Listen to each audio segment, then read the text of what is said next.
Good morning all. This is Deepak Malviya from Sage Group. Today we are going to discuss movement distribution method, theory of structure. तो सबसे पहले movement distribution method होता क्या है, इसके introduction की अगर हम बात करें कि मूवमेंट डिस्ट्रीब्यूशन में बेसिकली होता क्या है, तो मूवमेंट डिस्ट्रीब्यूशन मेथड जो है एक मेथड है जिसकी हेल्प से हम लोग जितने भी स्टैटिकली इंडिटरमिनेट स्ट्रक्चर्स होते हैं, आपको पता होगा कि स्ट्रक्चर्स के दो टाइप होते हैं, डिटर्मिनेट स्ट्रक्चर होता है और एक इंडिटरमिनेट स्ट्रक्चर होता है। तो जो डिटर्मिनेट स्ट्रक्चर होता है उसको अगर हमें सॉल्व करना है, सॉल्व करने का मतलब उसको एनालिसिस करना है, इसका मतलब कि उसकी रिएक्शंस निकालनी है, उसके मूवमेंट निकालने हैं, तो उसके लिए हम इक्विलिब्रियम की कंडीशंस का यूज करके हम उसको डायरेक्टली सॉल्व कर सकते हैं। तो वो जो स्ट्रक्चर होता है जो इक्विलिब्रियम की कंडीशन से सॉल्व हो जाता है, दैट इज डिटर्मिनेट स्ट्रक्चर। और एक होता है इंडिटरमिनेट स्ट्रक्चर। इंडिटरमिनेट स्ट्रक्चर का मतलब जहां पे जो नंबर ऑफ इक्विलिब्रियम की कंडीशंस होती हैं उसके कंपैरिजन में जो स्ट्रक्चर के अननोन्स होते हैं वो ज्यादा होते हैं। और हमें पता है कि इक्विलिब्रियम की कंडीशंस 3 होती हैं और नंबर ऑफ अननोन अगर 3 से ज्यादा है तो वो स्ट्रक्चर आपका इंडिटरमिनेट स्ट्रक्चर कहलाता है। जैसे कि एग्जांपल के लिए फिक्स्ड बीम है, उस पे नंबर ऑफ अननोन दोनों तरफ फिक्स्ड एंड है तो 6 होंगे, लेकिन इक्विलिब्रियम की कंडीशन 3 है तो वो आपका इंडिटरमिनेट स्ट्रक्चर हो गया। कंटीन्यूअस बीम वगैरह हो गए, तो ये सब इंडिटरमिनेट स्ट्रक्चर होते हैं। तो इन स्ट्रक्चर को हम इक्विलिब्रियम की कंडीशन का यूज करके सॉल्व नहीं कर पाते।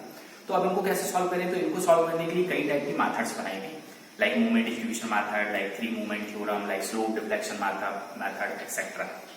तो जो आज हम लोग डिस्कस कर रहे हैं वो मूवमेंट डिस्ट्रीब्यूशन मेथड के बारे में बात करने वाले हैं। तो first of all what is movement distribution method, तो बेसिकली ये जो है वो इंडिटरमिनेट स्ट्रक्चर को सॉल्व करने के लिए यूज में ली जाती है मेथड। और ये जो मेथड है ये आपको जो जिसने दी हुई है उसका नाम है हार्डी क्रॉस। हार्डी क्रॉस ने ये मेथड बेसिकली दी है और सन 1930 में ये मेथड बनी हुई। तो ये जो मेथड है वो स्टैटिकली इंडिटरमिनेट स्ट्रक्चर को एनालाइज करने के लिए यूज में ली जाती है और this is given by Hardy Cross in 1930। तो फर्स्ट इसका ये इंट्रोडक्शन। अब मैं इसकी अगर आगे बात करता हूँ कि अगर मूवमेंट डिस्ट्रीब्यूशन मेथड मुझे सॉल्व करनी है या इसका यूज करके मुझे नंबर ऑफ न्यूमेरिकल सॉल्व करने हैं, स्ट्रक्चर का एनालिसिस करना है, तो मुझे कुछ बेसिक्स पता होने चाहिए। और उस बेसिक में सबसे पहले आती है स्टिफनेस। स्टिफनेस की हम यहाँ पे बात करेंगे क्योंकि जब हम इस मेथड को यूज करेंगे तो फर्स्ट स्टेप में हमें रिलेटिव स्टिफनेस की बात करनी पड़ेगी। तो स्टिफनेस के लिए मैंने एक कंडीशन यहाँ पे आपको डेफिनेशन अगर आप देखेंगे तो when a structure member of uniform section, uniform section मतलब थ्रू आउट द सेक्शन आपका यूनिफॉर्म होना चाहिए, is subjected to a movement at one end only, और किसी एक एंड पे ये यहाँ पे मूवमेंट एक अप्लाई हो रहा है, one end only, then the movement required to rotate that end to produce a unit slope. मतलब वो मूवमेंट इतना होना चाहिए कि वहां पे जो उस मूवमेंट की वजह से जो स्लोप प्रोड्यूस होगा वो यूनिट स्लोप के बराबर होना चाहिए। तो वो बेसिकली क्या कहलाती है, वो आपकी मेंबर की स्टिफनेस कहलाती है। तो ये स्टिफनेस के बारे में पता होना चाहिए। अब स्टिफनेस का हम रिलेटेड करेंगे, जब न्यूमेरिकल सॉल्व करेंगे तो हम रिलेटिव स्टिफनेस के नाम से यहाँ पे इसको यूज करने वाले हैं। तो रिलेटिव स्टिफनेस क्या होती है, तो ये बेसिकली सपोर्ट कंडीशन के ऊपर डिपेंड करती है, क्योंकि हमें पता है कि जो सपोर्ट्स होते हैं बेसिकली हम लोग 3 टाइप के सपोर्ट पढ़ते हैं। एक सिंपली सपोर्ट होता है, एक रोलर सपोर्ट होता है जो कि सिंपली और रोलर एक ही कंडीशन में आते हैं, दूसरा हिंज सपोर्ट होता है, तीसरा फिक्स्ड सपोर्ट होता है।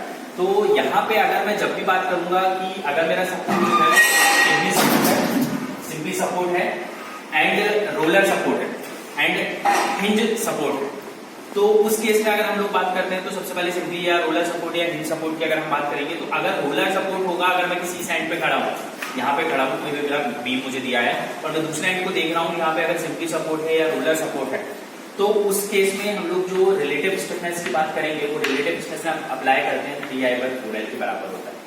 और अगर वो एंड आपका हिंज एंड है तो तब भी आपका रिलेटिव स्टिफनेस आपका कितना होगा, 3I/4L बराबर होगा। तो जब मैं न्यूमेरिकल कराऊंगा तो मैं इसको और डिटेल में हम लोग देखेंगे कि ये कैसे यूज हमें करना है।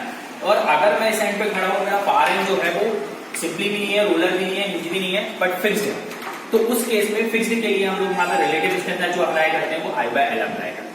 जब फिक्स्ड सपोर्ट होगा तो हम I/L अप्लाई करेंगे, लेकिन अगर हमारा जो फार एंड है वो आपका 3I मतलब रोलर है सिंपली या हिंज है तो हम 3I/4L उस पर अप्लाई करते हैं। तो ये रिलेटिव स्टिफनेस की कंडीशन है।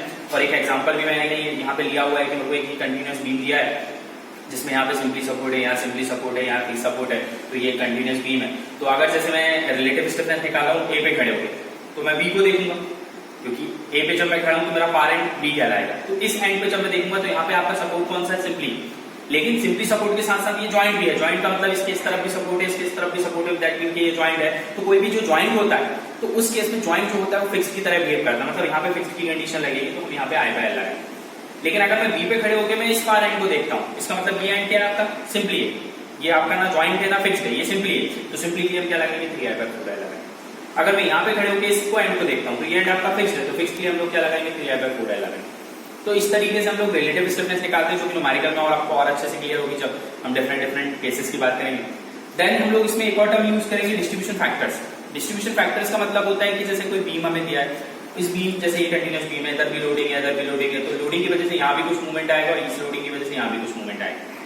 तो जो ज्वाइंट होता है, ज्वाइंट के लेफ्ट में भी आपका मेंबर है, राइट में भी मेंबर है, तो ये जो ज्वाइंट पे जितना भी मूवमेंट आएगा ये डिस्ट्रीब्यूट करता है, कुछ पार्ट इधर भी देता है, कुछ पार्ट इधर भी देता है, लेकिन हमेशा इक्वली डिस्ट्रीब्यूट नहीं करता। वो डिपेंड करेगा कि ये जो मेंबर है इसकी लेंथ कितनी, इस मेंबर की जो फार एंड पे सपोर्ट है वो कैसा सपोर्ट है, इसका मोमेंट ऑफ इनर्शिया कैसा है, उसके रिस्पेक्ट में यहाँ पे डिस्ट्रीब्यूशन मूवमेंट का होगा। और इसी तरीके से इस पे होगा। अगर दोनों तरफ के आपके जो स्पान है वो सेम है, सारी कंडीशन सेम है, तो डिस्ट्रीब्यूशन जो होगा वो हमेशा दोनों तरफ का सेम होगा, मतलब यहाँ भी हाफ आएगा तो यहाँ भी हाफ आएगा। लेकिन अगर दोनों एंड के स्पान की अगर कंडीशन में कुछ भी चेंज आता है, उनकी प्रॉपर्टीज में कुछ भी चेंज होता है, तो फैक्टर भी चेंज हो जाता है। तो वो चेंजेस आपके क्या आते हैं वो बेसिकली हम लोगों को देखना पड़ता है। तो उसको देखने के लिए हम लोग बेसिकली डिस्ट्रीब्यूशन फैक्टर निकालते हैं कि इस एंड पे डिस्ट्रीब्यूशन फैक्टर क्या आएगा, इस एंड पे कितना आएगा, जो कि इक्वल होता है relative stiffness by total relative stiffness. तो इस तरीके से हम डिस्ट्रीब्यूशन फैक्टर निकालेंगे, इसको भी हम डिटेल में डिस्कस करेंगे न्यूमेरिकल प्रॉब्लम में। अब हम आगे कंटिन्यू करते हैं। यहाँ पे एक और कंडीशन हमें लगेगी मूवमेंट डिस्ट्रीब्यूशन मैटर के लिए, फिक्स्ड एंड मूवमेंट कैलकुलेशन हम यहाँ पे करते हैं। फिक्स्ड एंड मूवमेंट का मीनिंग अब क्या होता है? फिक्स्ड एंड मूवमेंट की अगर हम लोग बात करें तो फिक्स्ड एंड मूवमेंट का मतलब होता है कि जैसे कि कोई बीम हमें दिया होता है, नॉर्मली आप अपने घर में देखिए जितने भी स्लैब्स हैं उसके नीचे बीम होता है हॉरिजॉन्टल में। अब उस बीम के ऊपर से जितना भी लोड आता है, जैसे कि हम लोग अगर हैं तो हमारी वजह से जो लाइट लोड आ रहा है या जो स्ट्रक्चर है उसका डेड लोड आ रहा है, उस लोड जो होता है उसका एक एंड पे कुछ पार्ट डिस्ट्रीब्यूट होता है और दूसरे एंड पे भी कुछ पार्ट डिस्ट्रीब्यूट होता है। तो लोड की वजह से दोनों एंड पे जो मूवमेंट ट्रांसफर होता है वो मूवमेंट जो होता है वो फिक्स्ड एंड मूवमेंट होता है। और उसके बाद वो सपोर्ट जितना रजिस्ट कर पाता है वो उसका फाइनल मूवमेंट होता है। तो अभी मैं बात कर रहा हूँ फिक्स्ड एंड मूवमेंट की, जो कि इस लोड की वजह से इस एंड पे भी कुछ ना कुछ आएगा और इस वजह से इस एंड पे भी कुछ ना कुछ आएगा। तो अगर मेरा बीम है उसकी सेंटर पे पॉइंट लोड लगा है, पॉइंट लोड लगा है सेंटर पे, तो इस एंड पे जो मूवमेंट आता है वो होता है -WL/8 के बराबर। और माइनस ये होता है क्योंकि जब ये लोड लगेगा तो ये बेसिकली आपका बीम इस तरीके से बैठ होगा, तो यहाँ पे ये एंटी क्लॉक की कंडीशन बनती है और यहाँ पे क्लॉक। तो जब मैं ए से बी की बात करूंगा तो मूवमेंट बात कर रहा हूँ एम, फिक्स्ड एंड मूवमेंट की बात कर रहा हूँ मतलब बार से रिप्रेजेंट करूंगा, और ए से बी मतलब ये हो जाएगा -WL/8। और इसी तरीके से जब बी से ए की बात करूंगा तो कितना हो जाएगा +WL/8। इसी तरीके से जब मैं बात करता हूँ कि अगर मेरा कोई बीम है और आपका पॉइंट लोड जो है वो सेंट्रिक है, यहाँ से ए डिस्टेंस है, यहाँ से बी डिस्टेंस है, डिफरेंट डिस्टेंस पे, तो ए पे जो मूवमेंट आता है वो होता है -WAB²/L², माइनस में रहेगा। और इस पे जब हम बात करेंगे तो ये होगा +WA²B/L²। इसी तरीके से अगर यूबीएल की केस की बात करें तो होता है WL²/12 माइनस में, प्लस में WL²/12। इसी तरीके से अगर कोई कपल लगा है सेंटर में तो होता है M/4 और ये दोनों पॉजिटिव होते हैं। कपल के केस में ये दोनों पॉजिटिव इसलिए है क्योंकि जब कपल लगेगा, ये क्लॉक कपल लग रहा है, तो ये बीम को कुछ इस तरीके से रोटेट करेगा, ऐसे रोटेट करेगा, ऐसे घुमाएगा बीम। तो इसकी वजह से यहाँ पे भी जो है वो क्लॉक आएगा और यहाँ पे भी जो है वो क्लॉक आएगा। तो यहाँ पे दोनों पॉजिटिव रहेंगे। और अगर वही सेंट्रिक कपल लगा है मतलब AB डिस्टेंस पे, तो फॉर्मूला कुछ आपका ये होगा MB(3A-L)/L²। और इसी तरीके से BA के लिए आप A को बाहर कर लीजिए, B को अंदर, तो सेम कंडीशन आपकी BA की बन जाएगी। इस तरीके से ये कुछ इंपॉर्टेंट टर्म्स हैं जो हम लोग फिक्स्ड मूवमेंट मेथड को जब हम सॉल्व करते हैं तो उसमें यूज करते हैं। और कुछ बेसिक्स और हैं जो आप लोगों ने मैकेनिक्स वगैरह में या सूम में पढ़े होंगे, जैसे कि सिंपली सपोर्ट होता है तो उस पर मूवमेंट की वैल्यू ऑलवेज 0 होती है, रोलर सपोर्ट पे मूवमेंट ऑलवेज 0 होता है, हिंज सपोर्ट पे मूवमेंट ऑलवेज 0 होता है।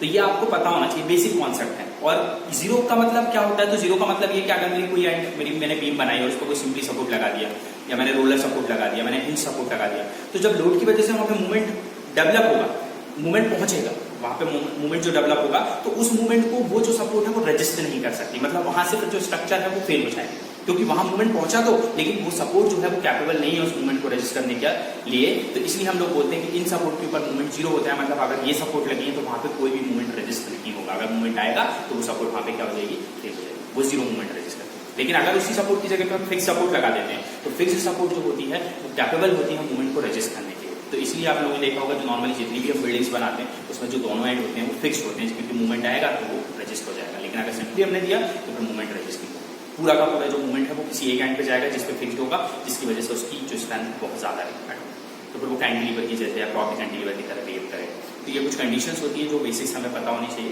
बाकी नेक्स्ट लेक्चर में हम और डिटेल में न्यूमेरिकल के साथ बात करेंगे। Thank you so much.